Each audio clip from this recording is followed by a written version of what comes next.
En las tierras áridas y olvidadas del norte de Zacatecas, donde el sol castiga el suelo con la misma crueldad con la que la pobreza castiga a los hombres, vivía la familia de don Hilario. Para ellos, la vida era una sucesión interminable de sequías, deudas en la tienda de raya y un viento polvoriento que se colaba por las rendijas de su casa de adobe.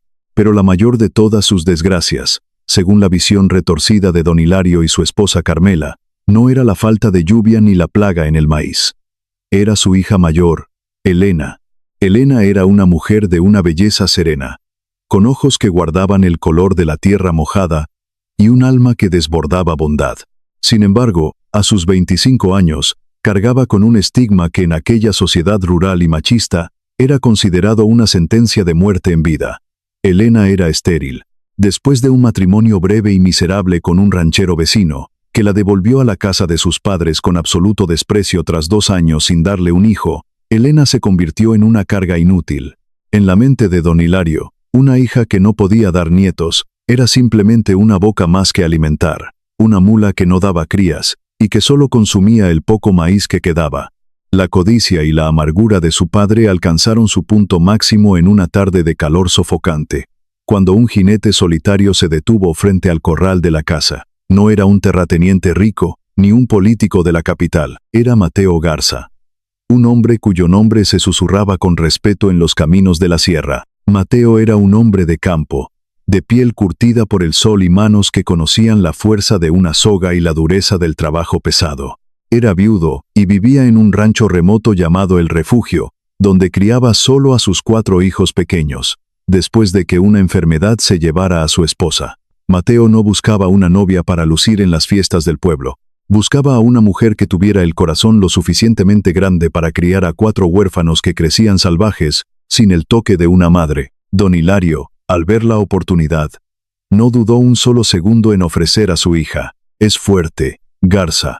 Trabaja desde que canta el gallo y mantiene la casa limpia. El único defecto que tiene es que es rama seca. El vientre no le da, pero para un hombre que ya tiene 4 muchachos, eso no debería ser un problema, ¿verdad? Elena escuchaba la conversación desde la cocina, sentada frente al comal. Las lágrimas escurrían silenciosamente por su rostro, evaporándose al caer sobre la arcilla caliente. Estaba siendo negociada como un animal de carga que ya no servía para el propósito principal. El precio de su dignidad fueron 50 pesos de plata y 2 caballos de pura sangre. Mateo miró a Elena cuando su padre le ordenó salir al patio. No vio a la mujer inservible de la que Hilario hablaba con tanto asco. Vio a una joven con la mirada cargada de un dolor que él conocía perfectamente, el dolor de la pérdida, del abandono y de la soledad. «Empaca tus cosas, Elena», ordenó don Hilario, sin siquiera mirarla a los ojos. «Te vas con el ranchero. Ya pagó lo que vales». Elena juntó sus escasas pertenencias en un viejo rebozo de lana. 2 vestidos remendados, un rosario de madera que perteneció a su abuela y un pequeño corte de un rosal envuelto en un trapo húmedo. No se despidió de sus padres. La frialdad en los ojos de Hilario y el silencio cómplice de su madre ya habían matado cualquier sentimiento de familia. Mateo la ayudó a subir a la carreta. Fue un gesto de respeto que Elena no había recibido en años. Él no dijo una sola palabra durante las primeras horas del viaje, respetando el silencio fúnebre de aquella despedida. El trayecto hacia el rancho El Refugio fue largo y agotador. Dejaron atrás los caminos conocidos y se adentraron en la sierra, donde la naturaleza era soberana. Elena observaba la espalda ancha de Mateo, la manera en que conducía a los animales con firmeza pero sin crueldad. Sentía un miedo profundo al futuro, un terror a lo desconocido. Pero en el fondo de su pecho, también sentía un extraño alivio. Por primera vez en mucho tiempo, ya no era la decepción de nadie. Era solo Elena, yendo hacia un destino que no había elegido, pero que seguramente no podía ser peor que el infierno de humillaciones que dejaba atrás. Al caer la tarde, con el cielo pintado de naranja, Mateo finalmente rompió el silencio. «Elena», dijo, con una voz ronca pero sorprendentemente suave. «Yo sé lo que su padre dijo, sé lo que la gente murmura, pero quiero que sepa que en mi casa, usted no será una esclava. Mis hijos necesitan una madre, y yo necesito una compañera que no le tenga miedo a la soledad del monte». Si usted nos da su paciencia, yo le daré mi respeto y la protección de mi apellido. Elena lo miró, sorprendida por la decencia de sus palabras. Tragó saliva antes de responder. ¿Y si no soy lo que usted espera, Mateo? Si les fallo a los niños. Mateo dio una media sonrisa, con los ojos fijos en el camino de tierra. Los niños no esperan perfección, Elena. Esperan que alguien no se rinda con ellos. Y el cariño no necesita de la misma sangre para echar raíces. Solo necesita de alguien dispuesto a regarlo. Cuando el rancho El Refugio finalmente apareció en el horizonte, Elena vio 4 pequeñas siluetas corriendo hacia el camino de entrada. Eran los hijos de Mateo. Tenían la ropa sucia, el cabello enredado y rostros desconfiados. Santiago, el mayor, de 11 años, la miraba con el ceño fruncido y los brazos cruzados. Los gemelos, Leo y Luz, de 7 años, se escondían detrás de su hermano, pero el más pequeño, Toñito, de apenas 4 años, se acercó lentamente a la carreta. Llevaba las manos escondidas en la espalda. Se detuvo frente a Elena. La miró con grandes ojos oscuros y le tendió la mano, ofreciéndole una pequeña piedra de cuarzo que había encontrado en el arroyo. ¿Usted es la señora que nos va a hacer de comer?, preguntó el niño, con una voz tan frágil que a Elena se le rompió el corazón. En ese instante, Elena supo que su vida estaba a punto de cambiar para siempre. La habían vendido por ser estéril, por no poder llevar un hijo en su propio vientre.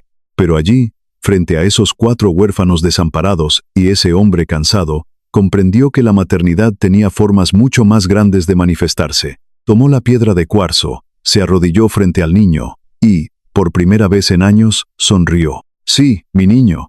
Y si me dejas, también te voy a contar cuentos antes de dormir. Sin embargo, la llegada de Elena no fue el cuento de hadas que esa primera sonrisa prometía. La casa, aunque grande y construida con buena piedra, estaba sumergida en el caos.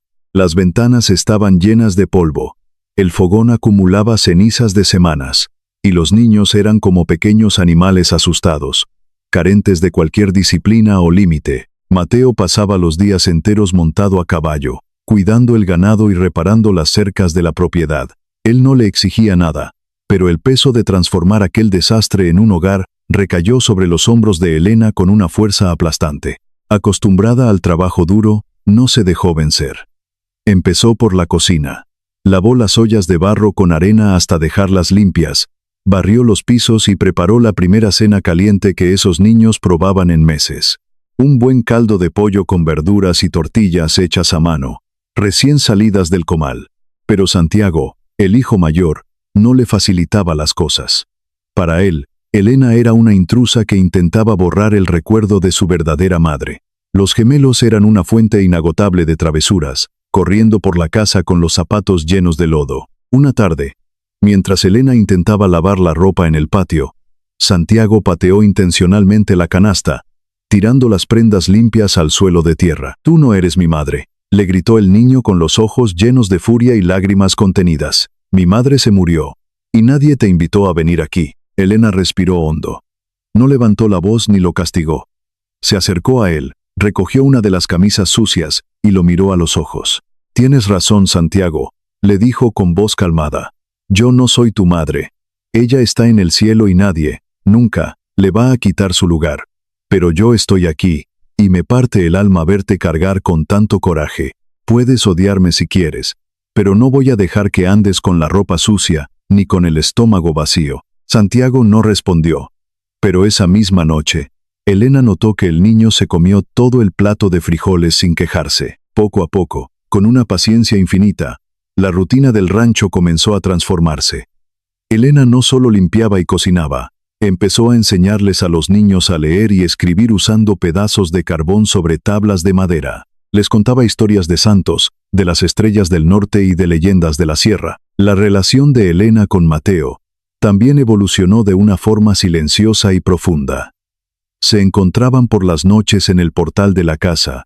Mientras los niños dormían, Mateo le hablaba de las deudas del rancho, de los coyotes que acechaban al ganado, y Elena escuchaba con una atención genuina. «Yo vi cómo la trataba su padre», le dijo Mateo una noche, bajo un cielo repleto de estrellas. «Vi cómo le brillaron los ojos cuando le di la plata. Un hombre que vende a su propia sangre no merece la tierra que pisa. Yo la traje aquí, Elena, porque vi en usted una fuerza que ese viejo ignorante nunca pudo entender. Elena sintió un nudo en la garganta. Las personas dicen que soy tierra seca, Mateo, que no sirvo para ser mujer. ¿Cómo puede confiar en mí para criar a su sangre? Mateo se acercó a ella. Olía a leña y a campo abierto. Tomó las manos de Elena, sintiendo los callos y las cicatrices del trabajo diario. La tierra seca no florece, Elena. Y míreme. Usted llenó esta casa de luz en solo unos meses. Usted es la raíz más fuerte que mis hijos pudieron encontrar. Todo parecía encontrar su cauce, hasta que el verdadero desafío golpeó al rancho. La desgracia llegó en forma de una fiebre brutal que azotó la región. El pequeño Toñito fue el primero en caer. Una tarde comenzó a temblar incontrolablemente. Su piel ardía como el fuego, y apenas podía respirar. Mateo, desesperado, ensilló su caballo dispuesto a cabalgar día y noche para buscar al médico en el pueblo más cercano. Pero Elena lo detuvo. El médico está a 2 días de camino, Mateo. El niño no va a aguantar tanto tiempo. Confíe en mí. Por favor, confíe en mí. Durante 3 días y 3 noches, Elena no durmió. Usó todos los conocimientos que su abuela le había enseñado. Preparó tés de estafiate y hierbabuena. Le puso fomentos de agua fría con vinagre en la frente y en el pecho. Le frotó los pies con alcohol. Durante las largas horas de la madrugada, mientras el niño deliraba, Elena sintió la fuerza de un amor que creía que nunca iba a conocer. Sentía cada respiración agitada de Toñito como si fuera suya. Cada gemido de dolor era una puñalada en su propio pecho. Lloraba y rezaba, pidiendo a Dios que tomara su vida a cambio de la del pequeño. Al amanecer del 4.º día, la fiebre cedió. La respiración del niño se volvió suave y regular. Toñito abrió sus grandes ojos oscuros, miró el rostro agotado de Elena y susurró una sola palabra: Oma. Las lágrimas que Elena derramó en ese momento fueron de un triunfo absoluto, de una redención pura. Desde la puerta de la habitación, Santiago, el hijo mayor, observaba la escena. Caminó lentamente hacia Elena y, sin decir una palabra, la abrazó con todas sus fuerzas. El resentimiento del muchacho finalmente se había roto, dejando entrar el amor que tanto necesitaba. Gracias, le susurró Santiago. Gracias por no dejar que se muriera. Esa noche, bajo la luz de una luna inmensa, Mateo encontró a Elena llorando en silencio en el patio. Se acercó, la envolvió en sus brazos y le dio un beso lleno de gratitud y de un amor profundo, un amor construido sobre la lealtad y el sacrificio. Elena ya no era la mujer estéril y rechazada de los Hilario. Era el corazón palpitante del rancho El Refugio. Era una madre, pero la paz siempre es frágil para quienes han sido marcados por la envidia. A varios días de distancia, en el árido pueblo de Zacatecas, los rumores viajan rápido con el viento. La noticia de que Elena no vivía como una esclava, sino que se había convertido en la señora y dueña absoluta del corazón de Mateo Garza, llegó a oídos de su padre. Don Hilario, con los bolsillos vacíos tras malgastar la plata de la venta, escuchó el rumor con los ojos entrecerrados. La codicia volvió a despertar en su interior como una serpiente venenosa. Si su hija, la que él consideraba inútil, ahora era la señora de un rancho próspero, eso significaba que él tenía derecho a cobrar mucho más de lo que había recibido. El pasado, oscuro y ambicioso, acababa de ensillar su caballo para ir a buscarla. La verdadera prueba para la familia de Elena apenas estaba por comenzar. La paz en el rancho El Refugio, conquistada con tanto sudor, lágrimas y noches de desvelo, fue amenazada de pronto por una sombra que Elena creía haber dejado enterrada en el pasado. Una tarde de domingo, el polvo del camino anunció la llegada de un carruaje negro. Contrastaba de manera grotesca con la sencillez del rancho. Del carruaje no bajó un visitante amigable, sino don Hilario y su esposa Carmela. Vestían ropas nuevas, compradas seguramente con la plata que habían obtenido de la venta de su propia hija. Junto a ellos, bajó un hombre de traje gris, con un maletín de cuero y una sonrisa torcida. Era el licenciado Cárdenas, un abogado de la ciudad de Zacatecas, conocido por su habilidad para torcer las leyes a favor de quien le pagara mejor. Mateo Garza, que estaba afilando un machete cerca del corral, se levantó de inmediato. El instinto le decía que aquellos buitres no venían a buscar reconciliación. Elena salió al portal de la casa, secándose las manos en el delantal. Al ver a sus padres, no sintió alegría, ni siquiera tristeza. Sintió un frío helado en el pecho. Detrás de ella, los 4 niños salieron y se aferraron a su falda, formando un escudo humano de protección y amor. «Venimos por nuestra hija», anunció don Hilario, con una arrogancia que hizo hervir la sangre de Mateo. Elena miró a sus padres con una frialdad que los hizo dar un paso atrás. «Ustedes no tienen hija», respondió Elena. Su voz resonó firme y clara en todo el patio. «Vendieron mi sangre y mi alma por 50 pesos de plata y 2 caballos. La mujer que está frente a ustedes ahora es la compañera de Mateo Garza y la madre de estos 4 niños. Ustedes no tienen derecho a nada aquí». El abogado Cárdenas soltó una risa seca y dio un paso al frente, abriendo su maletín. «Se equivoca, señora», dijo el abogado con voz rasposa. «Según las leyes, su primer matrimonio fue anulado de forma irregular. Para el Estado y para la Iglesia, usted sigue bajo la patria potestad de su padre. Don Hilario es su tutor legal. El trato que hizo con el señor Garza carece de validez oficial. Por lo tanto, usted debe regresar a la casa de sus padres de inmediato». El abogado miró a Mateo con desprecio. «Y usted, señor Garza, se enfrenta a una demanda por retención ilegal. A menos, claro, que esté dispuesto a pagar una compensación por los daños al honor de la familia. Digamos, unas 500 monedas de plata y 100 cabezas de ganado». Era una extorsión. Una trampa vil diseñada por la codicia. Mateo apretó el mango del machete hasta que los nudillos se le pusieron blancos. Dio un paso hacia adelante. «Lárguense de mis tierras ahora mismo», gruñó Mateo, con los ojos inyectados en furia, «antes de que decida cobrarles con sangre el sufrimiento que le causaron a esta mujer. Ella no es mercancía, y yo no pago rescates por lo que ya es mío por derecho de Dios». Hilario y el abogado retrocedieron apresuradamente hacia el carruaje, intimidados por la figura imponente del ranchero. Pero antes de subir, Cárdenas gritó una última amenaza. «Nos veremos en el tribunal del pueblo, Garza. Veremos si su machete puede cortar los papeles del juez». Esa noche, el silencio en el rancho era asfixiante.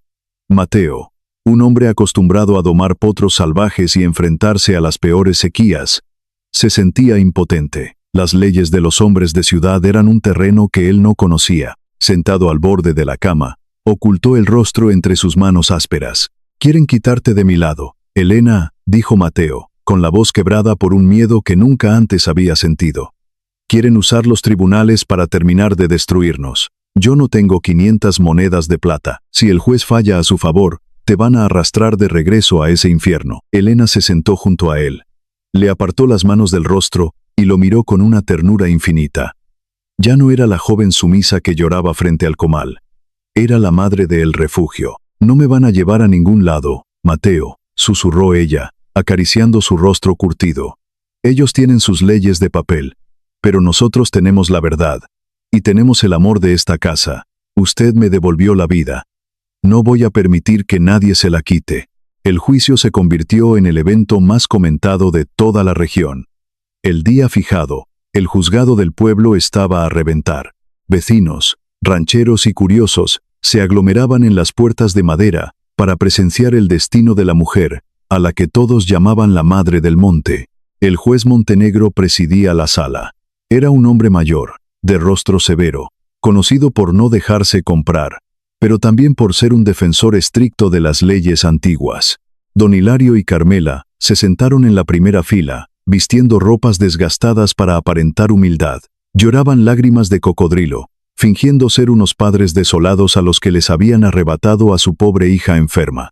El momento más tenso del juicio llegó cuando el licenciado Cárdenas llamó a Elena al estrado. Elena caminó con la cabeza en alto. Llevaba un vestido sencillo de algodón y su viejo rebozo de lana sobre los hombros. No llevaba joyas ni adornos, pero su presencia irradiaba una dignidad tan abrumadora que todo el juzgado guardó silencio. «Señora Elena», comenzó el abogado con una sonrisa venenosa. ¿Admite usted que su primer esposo la devolvió por ser incapaz de concebir? ¿Admite que es usted, como dicen en el pueblo, una mujer estéril que no puede cumplir con su deber natural? Mateo intentó levantarse de su silla, furioso por la humillación pública, pero Elena levantó la mano, pidiéndole que se detuviera. Ella miró fijamente al abogado, y luego se dirigió al juez Montenegro. «Admito, señor juez, que mi vientre nunca pudo albergar una vida», dijo Elena, con una voz que no temblaba en lo absoluto. «Admito que por esa razón fui tratada como basura por el primer hombre con el que me casaron. Y admito que mi propio padre, el hombre que llora en esa silla, me usó como moneda de cambio para pagar sus vicios». El juzgado entero contenía la respiración. Elena continuó: «Pero lo que este abogado llama esterilidad, yo lo llamo la mayor bendición de mi vida. Porque tener el vientre seco me salvó de quedarme atada a hombres que solo ven a las mujeres como animales de cría. Esa condición me llevó al rancho El Refugio, donde encontré a 4 niños que necesitaban una madre tanto como yo necesitaba a quien amar. Si la ley dice que soy propiedad de mi padre, entonces la ley protege a los verdugos y castiga a los inocentes». El abogado Cárdenas golpeó la mesa, ofuscado. «Objeción, señor juez. La señora está apelando a los sentimientos para ocultar que el señor Garza la mantiene retenida ilegalmente». En ese instante, un murmullo recorrió la sala. Santiago, el hijo mayor de Mateo, que ahora tenía 12 años, se soltó de la mano de su padre y caminó hasta quedar frente al estrado del juez. «Señor juez», dijo el niño. Su voz aún era delgada, pero resonaba con la misma firmeza que la de su padre. «Nadie tiene retenida a mi madre». El juez Montenegro lo miró por encima de sus anteojos. «¿Tu madre, muchacho? Ella no es tu madre de sangre». «No», respondió Santiago, alzando la barbilla. «Es mucho más que eso. Mi madre de sangre está en el cielo. Pero Elena nos salvó en la tierra. Ella nos curó cuando la fiebre casi mata a mi hermanito. Ella nos enseñó a leer. Ella nos quitó el hambre y el miedo. Si usted permite que ese hombre malo se la lleve, no estará cumpliendo la ley. Estará matando a nuestra familia». Las palabras del niño cayeron como piedras preciosas en medio del silencio. Muchas mujeres en la sala comenzaron a llorar discretamente. Hasta el juez Montenegro, un hombre endurecido por los años de dictar sentencias, sintió un nudo en la garganta.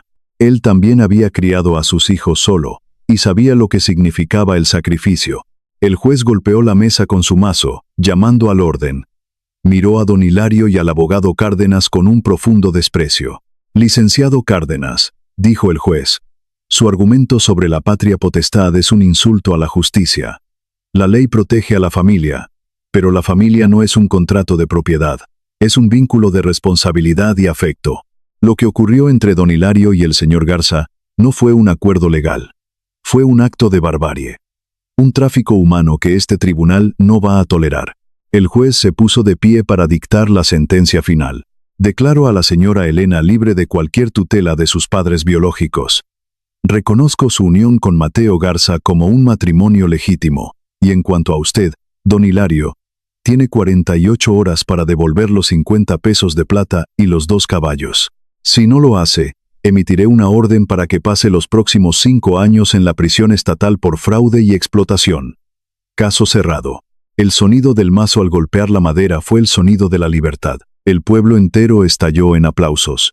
Mateo corrió hacia el estrado. Levantó a Elena por los aires y la abrazó con tanta fuerza que pareció fundirse con ella. Los niños corrieron a abrazarlos por las piernas. Habían ganado. El amor había aplastado a la codicia. Días después, para sellar su triunfo ante los ojos de Dios y del mundo, Mateo y Elena se casaron oficialmente en la pequeña iglesia del pueblo. Fue una ceremonia humilde, pero llena de luz. No hubo lujos, solo lágrimas de felicidad y la certeza de que nadie, nunca más, podría separarlos. Los años pasaron sobre el rancho El Refugio, como el viento sobre las montañas, moldeando la tierra y haciendo crecer las semillas que Elena había plantado. La familia prosperó. Elena nunca logró concebir un hijo biológico, pero vio a sus 4 hijos crecer y convertirse en personas de bien. Santiago, marcado por la injusticia que presenció en el tribunal, se fue a la ciudad y estudió para convertirse en un abogado honesto, dedicando su vida a defender a los campesinos y a las mujeres desamparadas. Los gemelos, Leo y Luz, tomaron las riendas del rancho, expandiendo las tierras de su padre y convirtiéndolo en uno de los lugares más prósperos del estado. Y el pequeño Toñito, el niño que estuvo a punto de morir por la fiebre, se convirtió en un médico rural. Nunca olvidó los tés de estafiate y las compresas que le salvaron la vida. Combinó la medicina moderna con los remedios tradicionales de su madre, curando a los enfermos que no tenían dinero para ir a los hospitales. En el atardecer de sus vidas, con el cabello completamente blanco y las manos marcadas por el tiempo, Mateo y Elena solían sentarse en el portal de la casa, viendo a sus nietos correr por el patio. Mateo tomó la mano de Elena. La apretó suavemente, mirándola con el mismo amor devoto del primer día. «¿Sabe, Elena?», susurró Mateo, con la voz cansada pero feliz. «Aquella tarde que la vi salir de la casa de su padre, pensé que estaba llevando una solución a mis problemas, pero en realidad, me estaba llevando el milagro más grande de mi vida». Elena sonrió. Metió la mano en el bolsillo de su delantal y sacó una pequeña piedra de cuarzo, la misma que Toñito le había regalado el día que llegó al rancho. La acarició con el pulgar, y yo, Mateo, pensé que iba camino hacia mi entierro, respondió ella, mirando el sol esconderse detrás de la sierra. Todos decían que mi esterilidad era una maldición, pero fue mi mayor bendición. Me vació el vientre, para que tuviera espacio de sobra en el corazón. La historia de Elena, la madre del rancho El Refugio, se convirtió en una leyenda en las tierras de Zacatecas, una leyenda que se cuenta de generación en generación para recordar una gran verdad, que la verdadera fertilidad no se mide en la sangre, sino en el alma, que la familia es la que uno elige construir, y que a veces, la vida te quita lo que crees que es tuyo, solo para entregarte lo que realmente te pertenece para toda la eternidad.